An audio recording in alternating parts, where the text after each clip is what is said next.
उनकी राजनीति से ज्यादा इस चीज के फैन है लोग। Against which country did Indian women cricket team win the 5 match T20 series? ठीक है, श्रीलंका, बांग्लादेश, दक्षिण अफ्रीका या फिर ऑस्ट्रेलिया? फटाफट से सभी लोग आंसर दीजिएगा। सभी लोग क्या बोल रहे हैं भाई? बी बोल रहे हैं।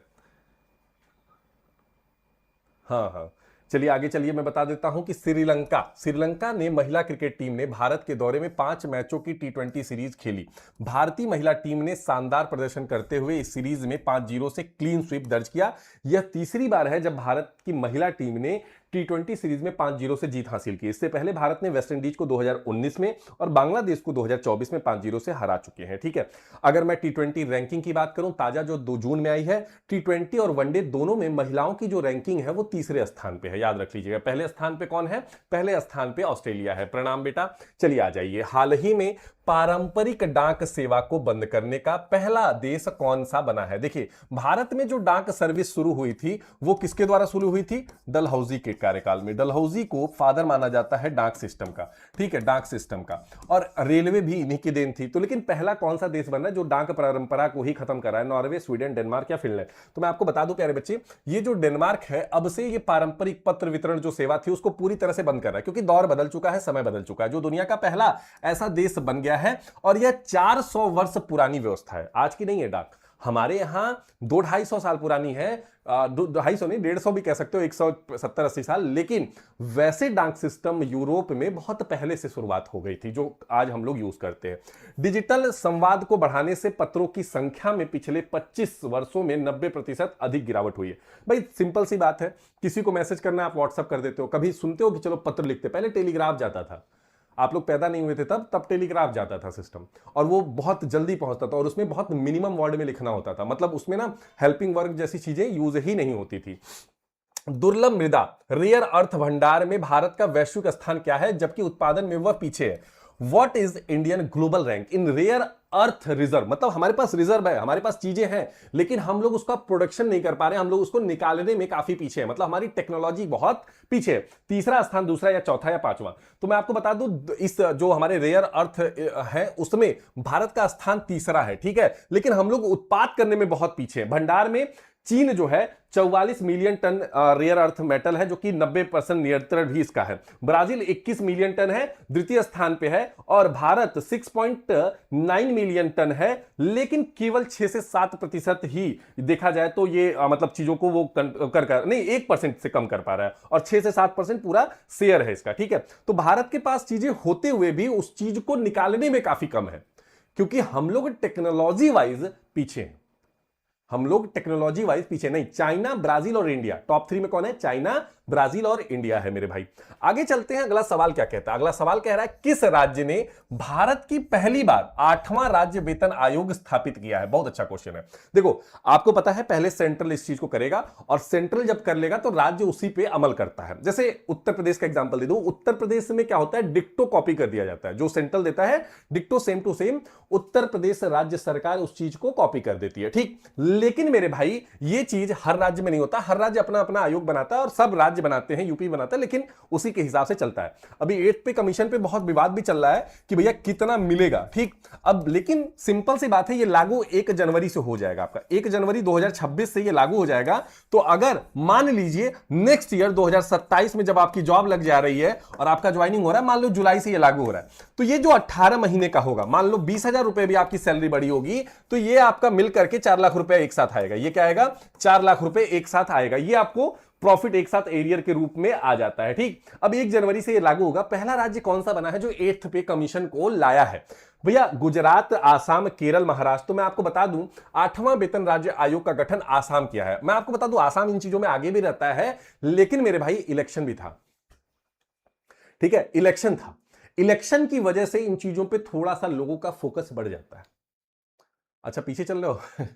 ठीक है, इलेक्शन की वजह से ऑब्वियसली फोकस हो जाता है। और आपको पता है कि आसाम, बंगाल, तमिलनाडु, केरला, पुडुचेरी, इन सब जगहों पे क्या था? इलेक्शन था। अब इलेक्शन में आप देखोगे बीजेपी शासित राज्य कौन सा था इसमें से? तो पुडुचेरी अगर हटा दो तो मेन बड़ा राज्य अगर देखोगे तो आसाम था, और कोई राज्य में बीजेपी थी नहीं। तो ऑब्वियसली अब इनको पता है बाकी जगहों पे अलग सिस्टम चलता है। आसाम को पता है कि भाई देखो सेंट्रल ला रहा है, हमें लाना पड़ेगा, इलेक्शन है, फायदा है। ये सारे कंक्लूड एक साथ होते हैं। तो याद रख लीजिएगा, आसाम ने लाया था। मुख्यमंत्री हेमंत बिश्व शर्मा ने इस निर्णय को घोषणा की और इसका गठन 7वें वेतन आयोग की अवधि 1 जनवरी 2026 को समाप्त होने से पहले ही किया गया। असम के पूर्व मुख्य सचिव जो सुभाष दास अध्यक्ष नियुक्त किए गए और वेतन आयोग की रिपोर्ट तैयार होने के लिए आमतौर पर लगभग 18 महीने लगते हैं। ठीक है, सिंपल सी बात है, ये लोग भी टाइम खींचते हैं क्योंकि बहुत सारी चीजें ना जो डीए और ये सब चीजें हो जाती है वो बच जाती हैं सरकार की। बहुत सारे खेल हैं इसमें। ठीक है, अब मैं आपको बताऊं, सिंपल सी बात है। अब देखो होता क्या है कि अभी जो करंटली चल रहा है, रंजना देसाई जो भारत में बना हुआ है, रंजना देसाई जो सुप्रीम कोर्ट की जज थी, उनको अध्यक्ष बनाया गया। रंजना देसाई को, ये महिला है और पहली बार कोई महिला चेयरमैन भी इस चीज का बना है। और ये सारी चीजें हमारे लिए भी इंपॉर्टेंट है, एक एक चीज याद रख लीजिएगा। तो हमारे लिए इंपॉर्टेंट है, सबसे पहले 8th पे का जो कमीशन है वो किसी राज्य द्वारा, आसाम द्वारा लगाया गया था। ठीक है, लेकिन दूसरा हमारे लिए इंपॉर्टेंट क्या है? हमारे लिए दूसरा इंपॉर्टेंट है मेरे भाई कि ये जो चीजें हैं कि एक एक चीजों को निचोड़ने की आदत आ। डीए क्या होता है? डियरनेस अलाउंस, महंगाई भत्ता। पिताजी आपके सरकारी नौकरी में है, मुझे पता है, तो एक बार उनसे पूछना, बताएंगे आपको। इस समय तकरीबन 60% चल रहा है। तो 60% क्या होता है? मान लो बेसिक सैलरी आपकी 50,000 है, ठीक, 50,000 है, ठीक है, 50,000 है। अब इस पे 60% आपको महंगाई भत्ता मिलता है, तो 60% कितना हो जाएगा? 30,000। तो 50,000 प्लस 30,000 हो जाएगा। फिर आप दिल्ली में रहते हो तो दिल्ली में आपका एचआरए लगेगा, मान लो 30% लगेगा, 30% कितना हो जाएगा? 15,000 हो जाएगा।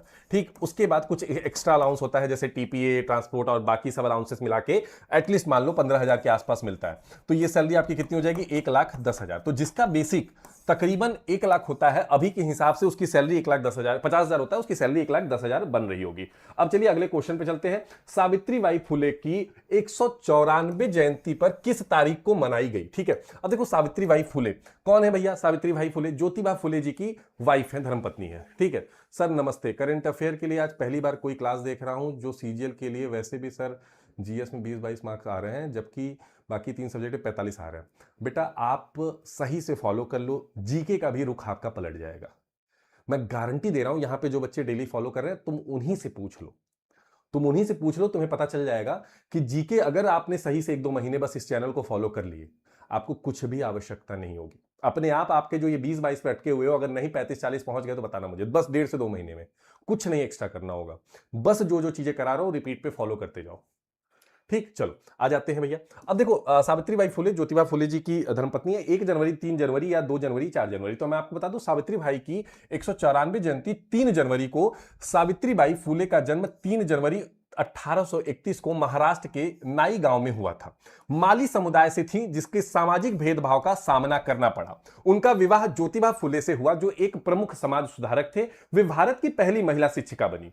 उन्होंने पुणे में पहली बार बालिका विद्यालय के सह संस्थापक भी बनी थी। ठीक है, कब? 1848 में। उनका जयंती महाराष्ट्र में महिला शिक्षा दिवस के रूप में भी मनाया जाता है।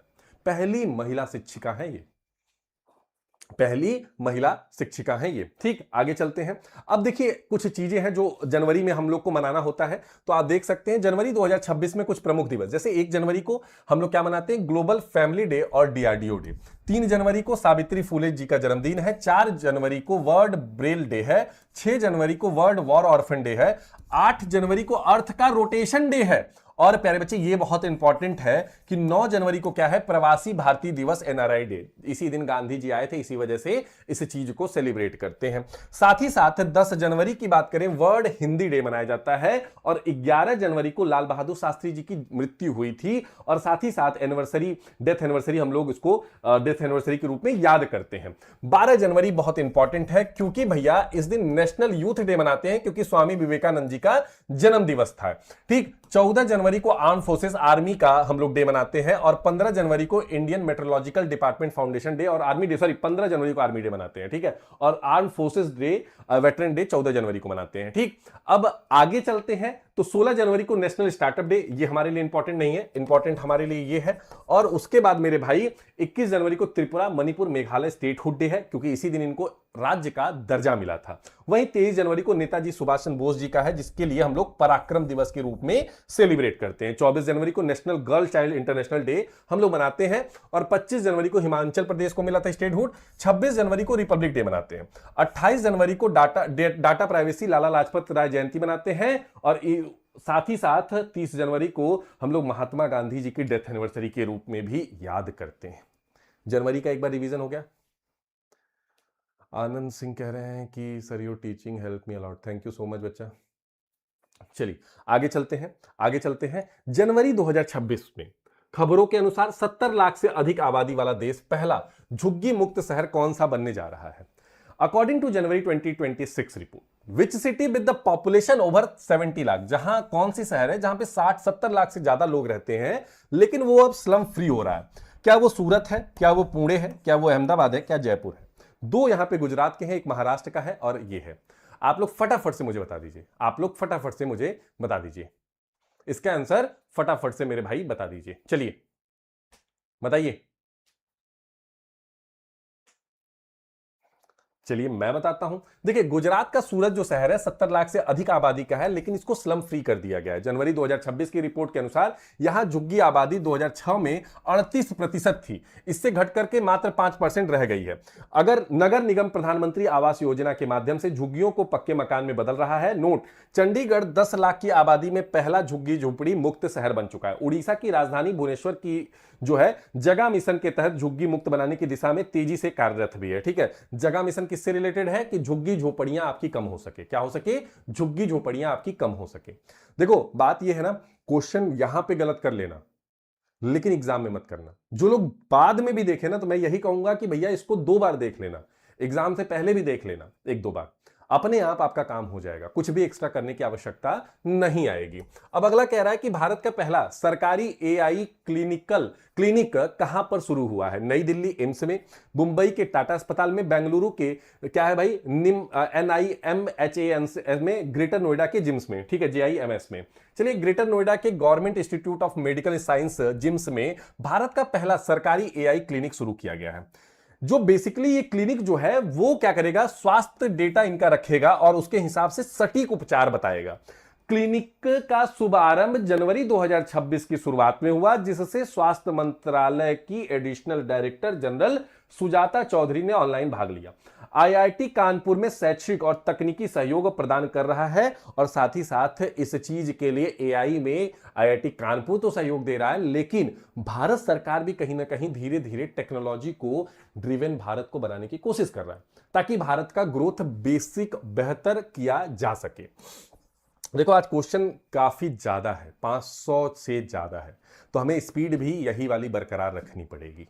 ठीक है, बरकरार रखनी पड़ेगी क्योंकि ये काम आएगा। सर इकोनॉमिक साइंस की भी मैराथन लाना प्लीज, जरूर आएगा, जरूर आएगा, सब आएगा। अभी तो चल ही रहा है, आप लोग बाकी देख ही रहे हो क्लास, ये भी आएगा, चिंता मत करो। ठीक, आगे चलते हैं। पेरू के किस प्रकार की मधुमक्खियों को विश्व की पहली बार कानून अधिकार प्रदान किया है?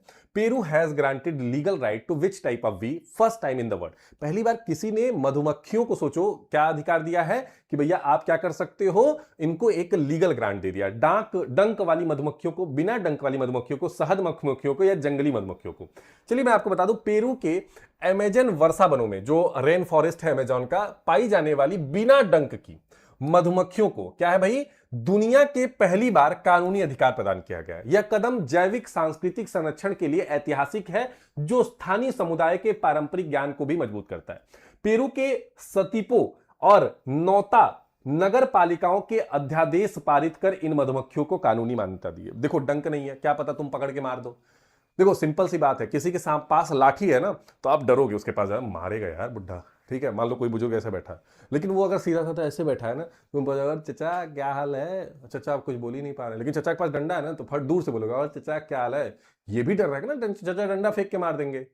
तो वो डर आपको है ना कहीं भी जाने से रोकता है, और वही डर है मेरे भाई जो है कि आप लोगों को भी बहुत सारी चीजों से बचाता भी है। क्या करता है? बचाता भी है। ठीक, आगे चले, मजा आ रहा है? सभी लोग सेशन को लाइक भी करते चलिएगा, शेयर भी करते चलिएगा, दोस्तों मित्रों तक पहुंचाते चलिएगा जो भी तैयारी कर रहे हैं। ठीक, क्वेश्चन जितने भी आप खत्म करके जाएंगे तो जरूरी है आपके एग्जाम के लिए भी बेटा। चलिए आगे चलते हैं। अब देखिए भाई क्या करते हैं, हाल ही में किस राज्य के दृष्टिबाधित लोगों के लिए पहली बार ब्रेल लाइब्रेरी खोली है? Which state recently open the first Braille library for visually impaired people? Madhya Pradesh, Uttar Pradesh, Rajasthan या बिहार? चलिए देख लेते हैं भैया। ये उत्तर प्रदेश के डॉक्टर शकुंतला मिश्र राष्ट्रीय पुनर्वास विश्वविद्यालय में अपना पहला समर्पित ब्रेल पुस्तकालय शुरू किया है, जिसमें दृष्टिबाधित छात्रों के लिए समावेशी शिक्षा को बढ़ावा मिलेगा। यह सुविधा राष्ट्रीय नीति मतलब न्यू एजुकेशन पॉलिसी के अनुरूप 4000 से अधिक ब्रेल पुस्तक उपलब्ध है, जिनमें 54 स्नातक और जो मतलब ग्रेजुएशन और पोस्ट ग्रेजुएशन की किताबें भी शामिल हैं, ताकि शैक्षणिक पहुंच और आत्मनिर्भरता बढ़ावा हो। स्वामी विवेकानंद केंद्रीय पुस्तकालय इसका उद्घाटन किया गया है। ठीक है, मतलब ये बहुत अच्छा इनिशिएटिव है, भारत सरकार के द्वारा नहीं, ये उत्तर प्रदेश सरकार द्वारा है। ठीक, ये किसके द्वारा है? ये उत्तर प्रदेश सरकार द्वारा लाया गया है। ठीक है, शकुंतला देवी में।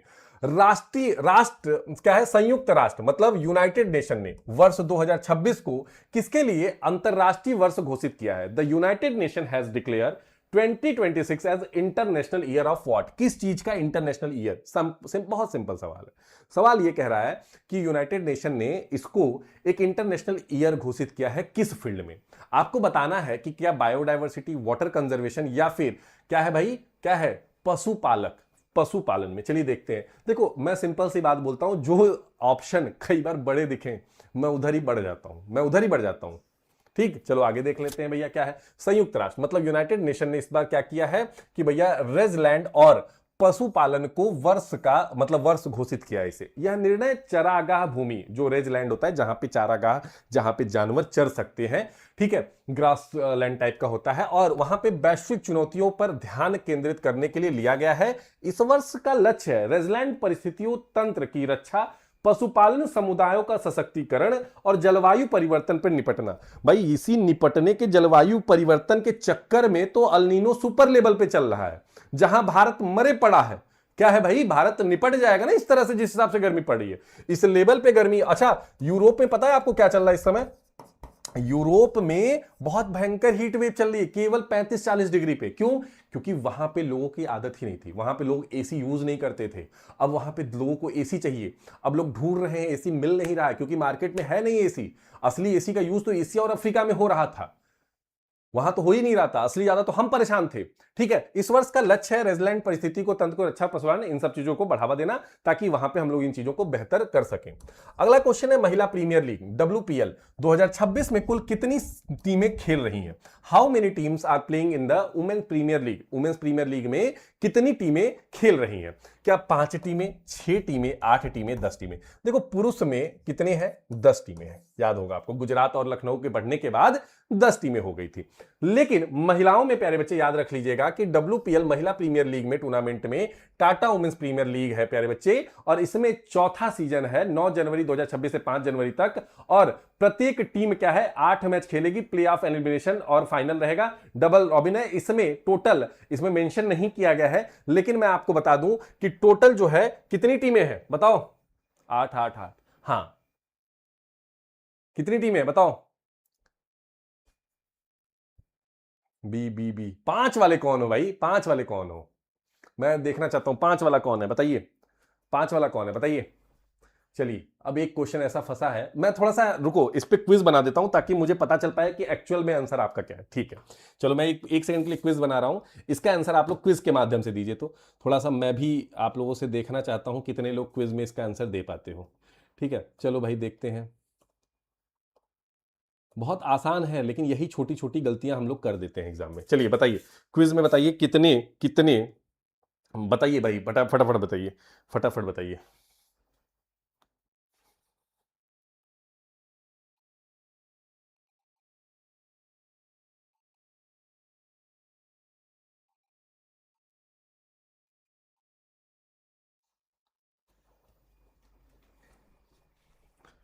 थोड़ा सा देखें तो 8 वाले बहुत ज्यादा हैं, मैं चाहता भी हूं कि 8 वाले रहें।